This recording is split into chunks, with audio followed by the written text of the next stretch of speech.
تعالى صدام بيقول لي عامل عرض حكايه. العرض ده بيقول لي عرض لكل عروسه جوه سنتر نور. بس العرض ده ايه؟ عروسه بس ولا كده وكده؟ يعني ينفع يعني عروسه ميك اب ارتست. يعني بص العرايس والميك اب ارتست تحضر في الفيديو ده، لان صدام فعلا عامل ايه؟ حكايه. وريني كده صدام بقى الحكايه معاك ايه؟ اول حاجه ركز يا عبد الرحمن وكل الناس تركز، وما تنسوش لو تشوفوا الفيديو اول مره تعملوا لايك وسبسكرايب عشان صدام بيترخم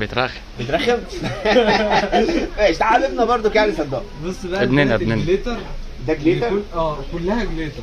دي اكتر بلد بيتسال عليها من ميك اب ارتست. وكمان مش كده وبس فيها جليتر، لا كمان فيها جزء تاني فيها بلاشر، وكمان فيها هايلايتر، وكمان فيها مصحح حواجب. يعني شامله كل حاجه، يعني ده عرض ملوش حكايه من مين؟ من سنتر نور في المنصوره الجناش. انا مش العام ده غير بقى طبعا عروض كتيره جدا موجوده داخل المكان، سواء كان ملابس، عبايات، ملابس داخليه. يعني عرايس بجد والميك اب ارتست تحضروا، خصوصا القسم الايه؟ الميك اب بتفاصيله الجميله دي. ما تنسوش دايما هتقابلوا صدام هناك وهيديكوا ايه؟ عروض جديده كل يوم. استنوا الفيديو الجاي لكم تفاصيل اكتر من داخل سنتر نور المنصوره الجناش.